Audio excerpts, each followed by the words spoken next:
They say perfection is a shield. In Tokyo, 1995, perfection was our religion.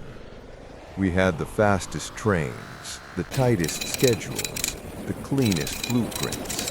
We thought we had conquered chaos. My name is Takeshi. I spent 30 years worshiping the clock. I believed that if the trains were on time, the world was safe. But that morning, at 8 a.m., the clock didn't just stop, it shattered. 5 men, 5 umbrellas, and a chemical ghost that didn't care about our schedules. While I was staring at my monitors, calculating delays in seconds, thousands of people were forgetting how to breathe. And the worst part? I was the one who told them to keep moving. I was the one who sent the gas deeper into the lungs of my city, including the lungs of the only person who ever called me Father.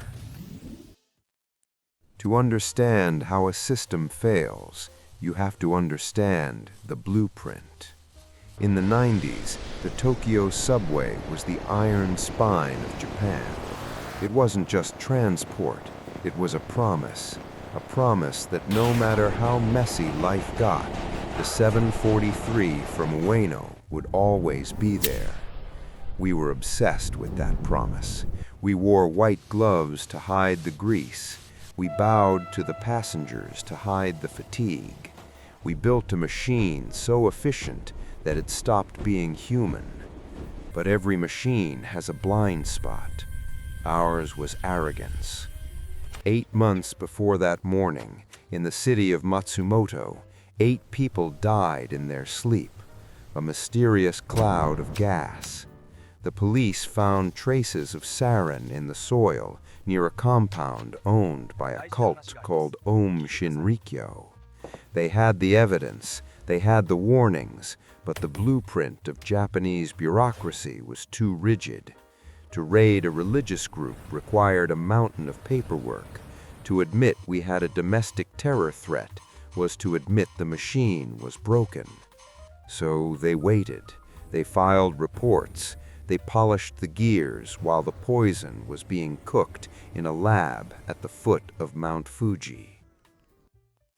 On the night of March 19th, I sat in my small apartment, staring at my daughter, Naomi. She was wearing a torn t-shirt and listening to American punk rock. She was 19, the age where you start to realize your parents aren't heroes, just tired people in uniforms.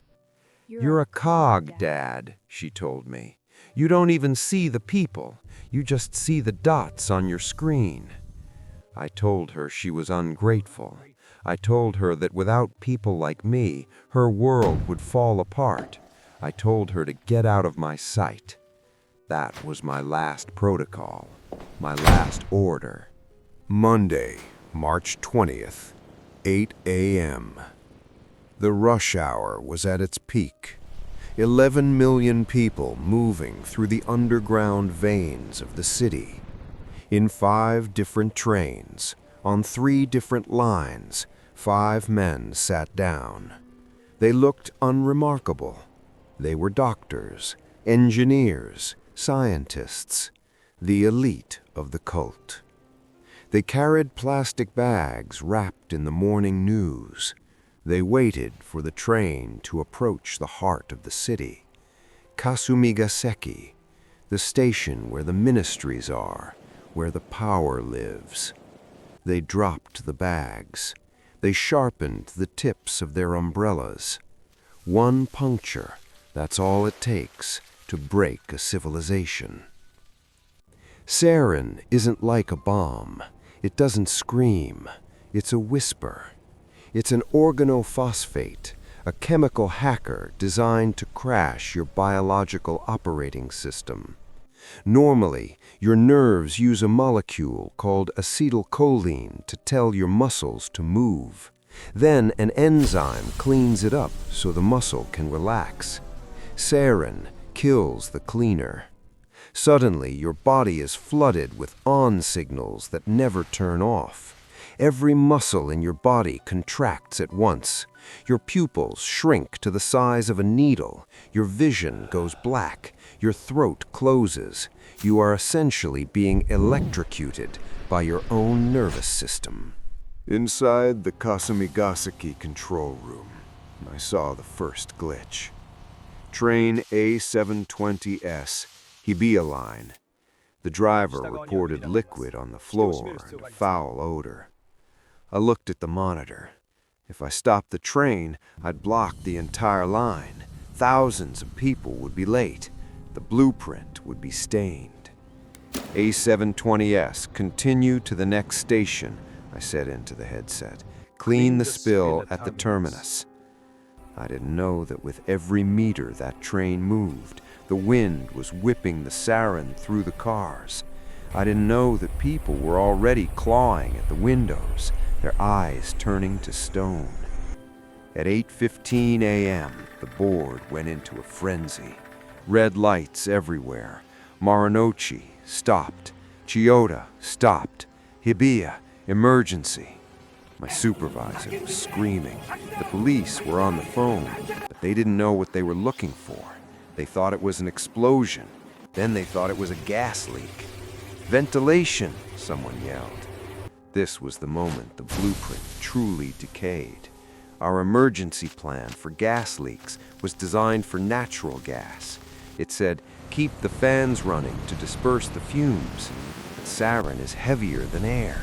The fans didn't disperse it. They turned the subway tunnels into a massive, pressurized gas chamber. We were literally pumping death into the lungs of the passengers. I stood there, paralyzed. I looked at the clock, 8:18 a.m. The 7:43 from Ueno, Naomi. She always took the third car. I grabbed my radio. A720S, stop the train, open the doors, now. But the driver didn't answer. He was already unconscious on the floor of his cab, his hand still gripping the dead man's switch. The train rolled into Tsukiji station like a ghost ship. When the doors opened, the gas didn't leave.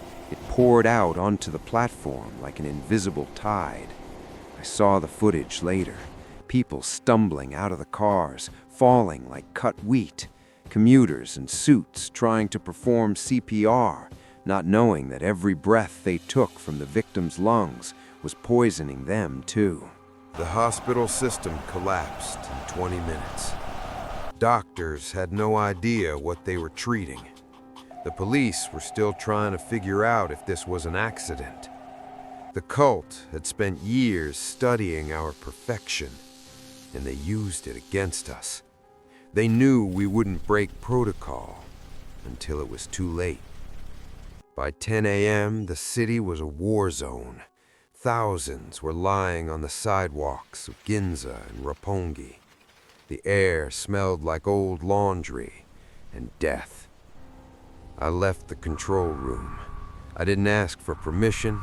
I didn't care about the blueprint anymore. I found Naomi at St. Luke's International Hospital. She was on a gurney in the hallway. Her eyes were open, but she couldn't see me. Her pupils were still those tiny, terrifying pinpricks. She was breathing through a machine. I took her hand. It was cold. "I'm here," I whispered.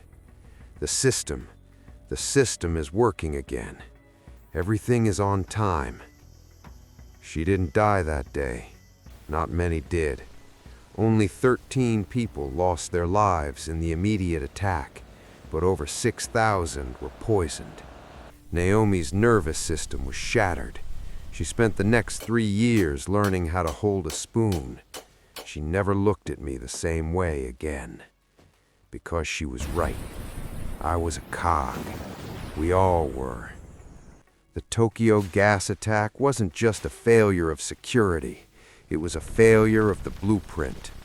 We built a world of glass and steel and forgot that the people inside it are fragile. We ignored the warnings and Matsumoto because they didn't fit our image of a safe society. We followed the rules while the air turned to poison.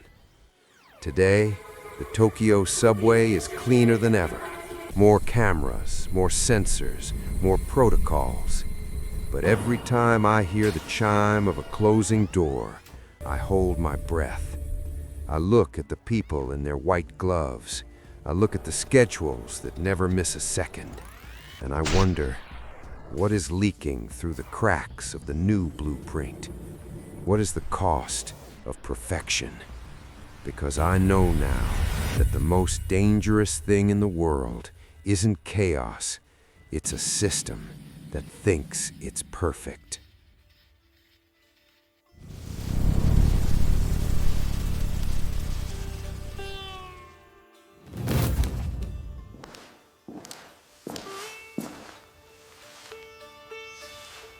Perfection is a lie.